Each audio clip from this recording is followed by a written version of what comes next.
All right, this is part 2 to my last video on building the keyboard. I had filmed this whole thing and then I realized most of the stuff I was doing was like off screen, just barely at the top. So I believe now it'll be more centered. I'm just confirming. Okay, yes, I'll just focus on the middle. But yeah, since the last video, I think the last thing I showed was a piece of foam core cut with the design I want for the keyboard. I went ahead and redid that since that one was very rough. So I took a lot more care with this one, and it's off center, and ignore this. But I just wanted to make sure I had a really good way of, putting switches into this design and making sure it works. I've had the switches in here for a while and it feels great. Love it. This is a perfect shape for me. So this really got me a bit more motivated to actually build this instead of it just having, being in the back of my mind for the last however long. So from here, I was trying to think what might be the easiest way to build a case for a keyboard that doesn't require 3D printing, that doesn't require power tools or anything like that. I wanted to try to approach this from like a ready-made perspective. So first I went to Michael's and I looked at basically every single thing in that store to see, maybe they sell this one thing that comes in a plastic box that would be great, because plastic would be pretty easy to cut through. It's already got the shape. So I just need to cut the holes in the switches on the top and then cut a hole on the side of the box for the USB plug. So I was looking for ready-made solutions along that line. Didn't find much really there. I found like watercolor palettes, like travel palettes. They're usually airtight so they can close, and you can take out the wells of the paint so that it's just an empty plastic container. That was looking promising, but the type of plastic seemed very brittle. So cutting through it was probably gonna be a pain, probably break it. And also a lot of them were sort of like just this wide, or it's like this.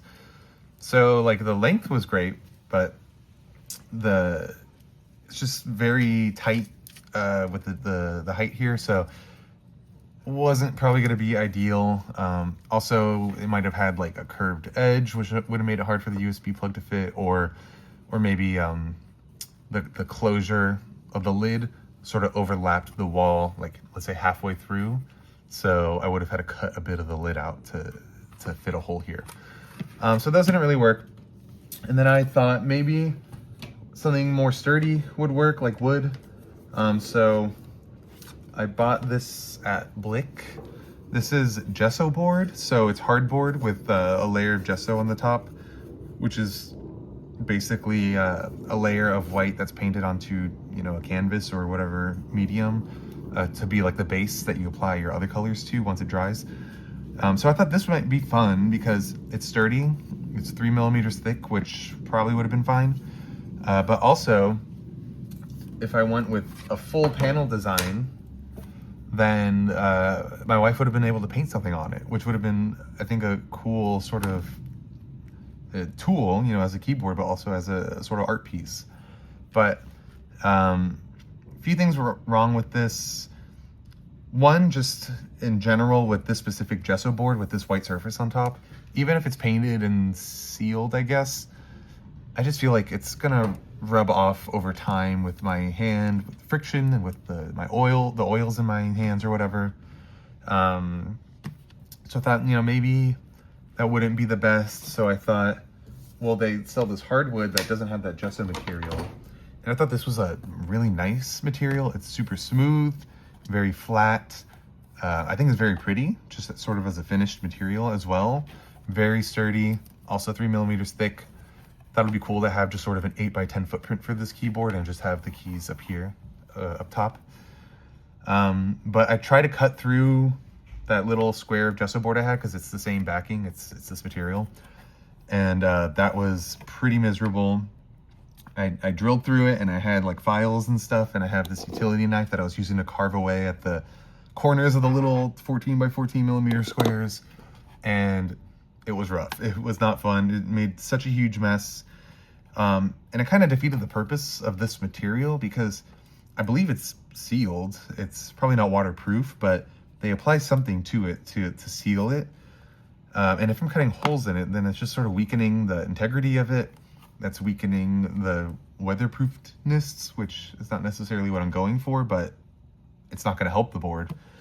And it just made such a big mess. And also it kind of smells like sweet when you're cutting through it, which after a certain amount of time, I just kind of got sick of that smell, just trying to cut a bunch of holes in one of those little boards to test and see if I can get like a perfect square. I couldn't. It was just a bit too difficult. So that was out of the running. I went to Blick a few times. Oh, I almost forgot. This would have been the bottom of the board. So this is the bottom plate. Again, that hardboard material. I really like this material. I wish it would have worked. And then I found this. It's cradled. That's what I guess they call it in like framing. This would have been good, but it's 3/4 of an inch tall.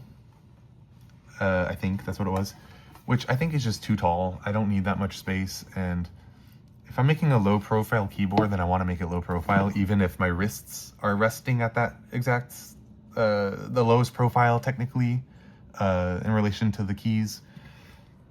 And also, I mean, I would have to somehow get through this to have the USB plug. So I'm gonna have to like take out a big chunk here, which who knows how long that would have taken, how much of a headache that would have been. And also it's probably gonna leave a very thin bit of wood on the edge, which probably, you know, pulling the plug out and pushing it back in over time is just gonna weaken it and it might just break. So these won't work, unfortunately, for the keyboard. I wish they would, because I really, really wish this would have been a good candidate. But you know, now we've got stuff to paint on, I guess. So I was walking through Blick, looking at everything, trying to see what material exists that it's sturdy enough to be the faceplate, but also easy enough to cut into that I don't have to machine it or get it laser cut or anything like that. And I found, okay, well, imagine this was still in one sheet. I found another cutting mat, and I just really like the design on this. Let me see if I can put this back together while I'm talking. But I really like the design on it. I saw it and I was like, that's such a cool design. You know, maybe that would be a sort of a cool thing to have on my faceplate, because it's already pre-made. I'm definitely missing a little piece here, but I thought, how cool is that? It's, you know, it sort of creates an aesthetic that I didn't think would be possible just by a store-bought item. Also, it's pretty sturdy, especially if I cut it smaller like this. I mean, I think the bend would be negligible. I'm not slamming on the keys, especially with the switches I'm getting. So first I thought the 8x10 square footprint might still work. So I started here. Same issue with the hardboard. It's so hard to cut a perfect square through this. It drills through really easily, but just the cleaning up the edges, it's almost impossible. So this didn't work. Also, it's 5mm thick, which I don't know why I didn't even look at the thickness before I started trying this. It's way too thick. Once you get the switches in, it's like barely sticking out. I tried carving away here a bit to make it shallower, but why buy something where I'm gonna have to baby it so much to get it to maybe work? It just wasn't feasible.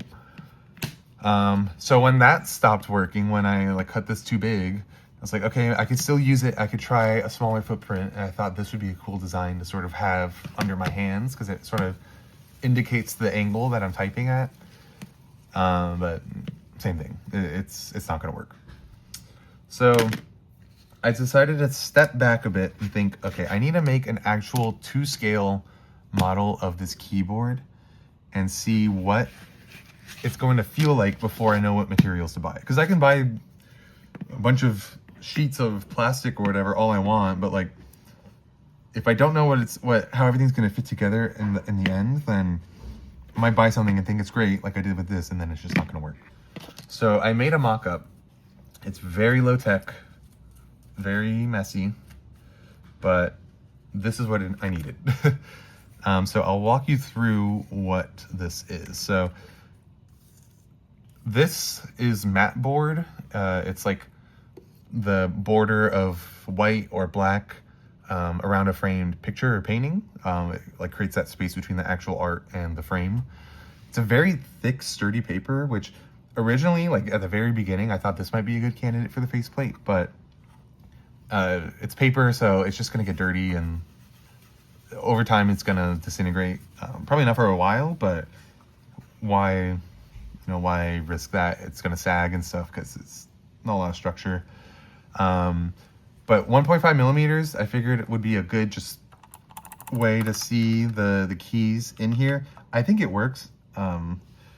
So I'll tell you what material I picked later for the faceplate, but 1.5 millimeters. It's gonna be a 6x8 square. Ignore this shape. This was from a previous iteration, but I ran out of mat board to cut.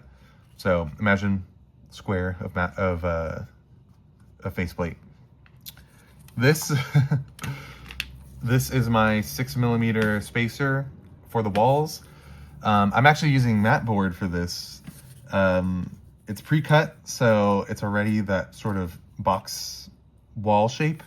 I might have to trim a bit more from the inside because it might be like it's 6x8. It might be for a 5x7 image, which means these might be a little too thick.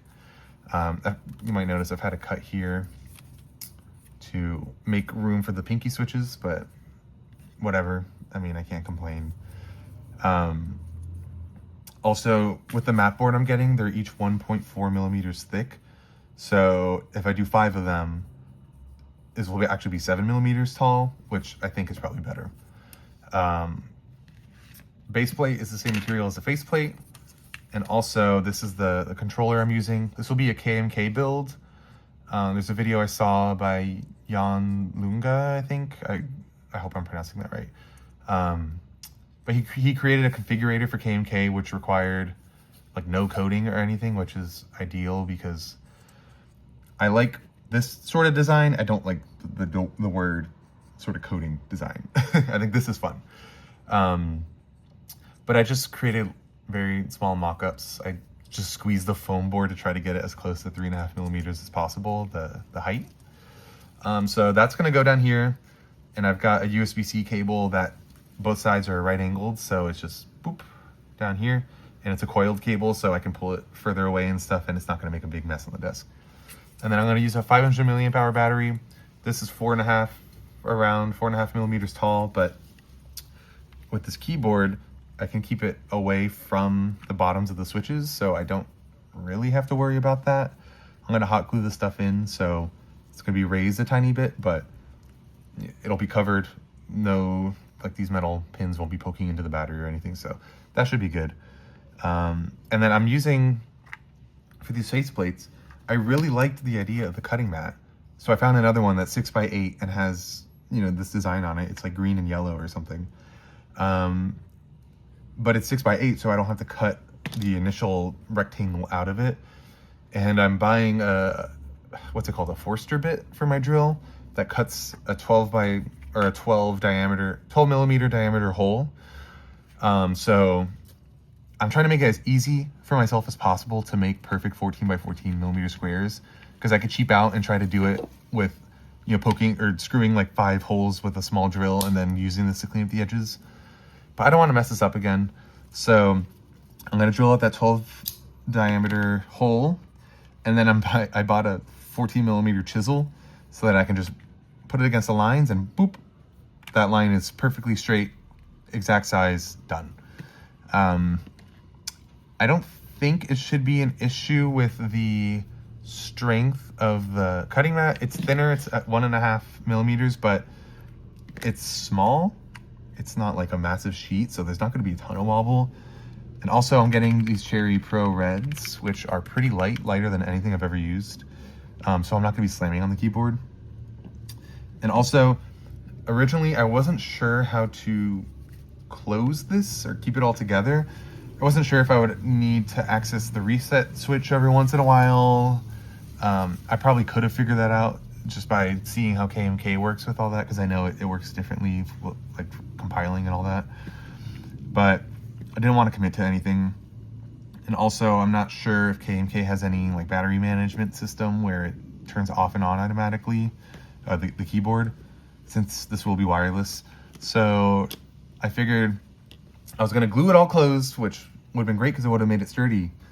But if I needed to open it up again, I would have had to destroy this again. So actually, I'm gonna use binder clips, and I don't know the exact placement around this that I'm gonna do, but I got ones that the maximum thickness it can support is around 10 millimeters, which is gonna be the thickness of this whole thing.